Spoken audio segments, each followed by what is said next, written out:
Okay, Bodyguard 2.0. It's the same size as an LCP Max, same price. I think it's a way better gun, and just a really good size, good texture of a grip. Now I'm using an old SIG 938 holster. It seems to fit several pocket holsters that I have. It's got a pretty decent trigger. I chose the model with the thumb safety because it's stiff enough that it's hard to accidentally turn it on. But if you do want to use it, I can actually still draw it and hit it with my thumb downward to take it off. So I don't like safeties on guns, but I like this one pretty good. You got your other controls, slide lock and mag release, and it looks like you can probably switch the mag release to the other side. 10 round mag is your first mag, so 10 plus 1. I've got some critical defense ammo in there, which I highly recommend. The magazine, at least right now, is really stiff. This is a 12 round spare mag. My only issue is it seems that these are way too stiff. Little engineering problem with these because you can't get it full, and no matter what you do. So, and I wouldn't trust it with that much tension anyway. So I'm not very impressed with the second mag.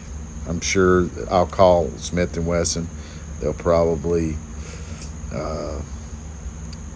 do something about that. Now, if the magazine is stuffed really tight, what you could do is lock the slide back, and then that way you can get that magazine in there securely, and then just let the slide go forward and rack the first round in. That's a little workaround you might want to do. I'm going to shoot some of these 1-inch squares at 7 yards, and I want to take some really precise shots. I have had to slide the rear sight a little bit to the right because I was hitting to the left. Now, it could have been partially technique, I realized that, but I had to move the rear sight over a little bit. But look, one shot, first shot, center punch. Now that's pretty impressive accuracy. So let's see if I can repeat that. I'm just going to work myself through the other 8 1-inch squares and try to hit them. Now I am still getting used to the gun, the size of it and the sights. It's got pretty good sights. We'll look closer at the sights later. So I just worked through this sheet. I'm trying to have enough patience to not shoot it too fast, get good smooth trigger press straight to the rear, and I'm able to get 100% on those. So I think that's pretty good. Now there's the front sight. It's orange with a tritium, very tiny tritium night sight center, and I don't think you can see, it's not as bright as the orange on like Trijicon sights. You can see where I drifted the sight over.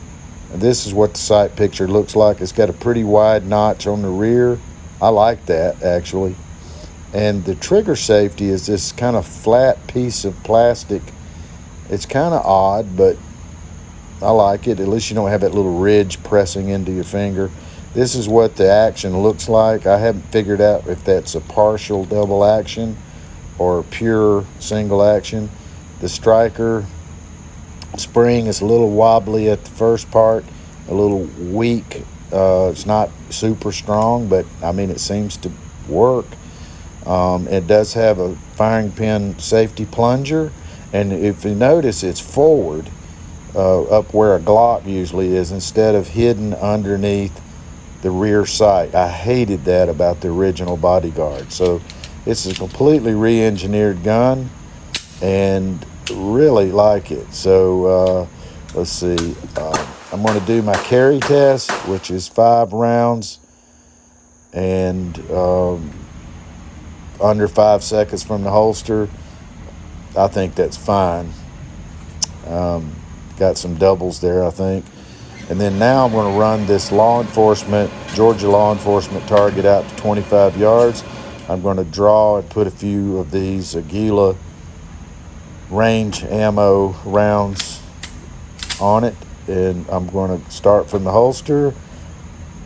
You've really got to place those shots with a gun this small. I'm not trying to be super precise. I'm trying to get hits on the chest. That's all I care about.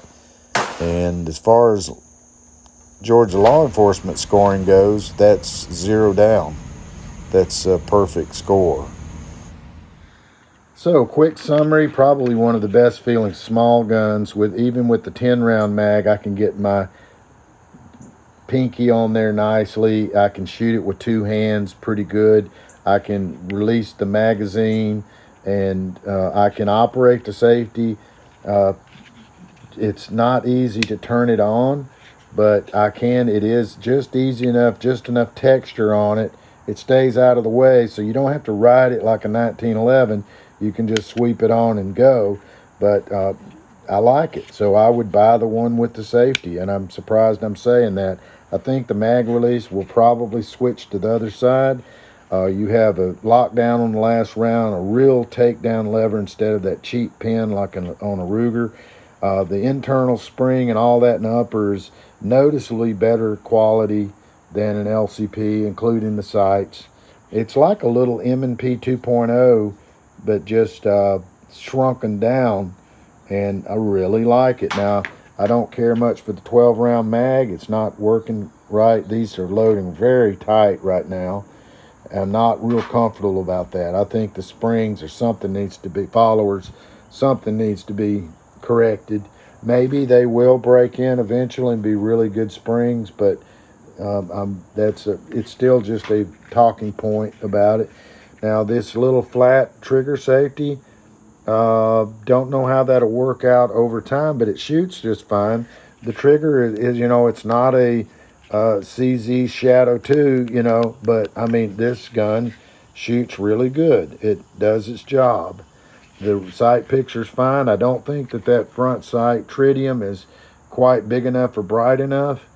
They should have done a little more development on getting that orange to be more highly visible and that tritium to be better. But I mean, overall, for tiny little sights, it's actually pretty good. And I like that wide gap on the rear. For me, once you get used to that, you're way faster acquiring a sight picture, in my opinion.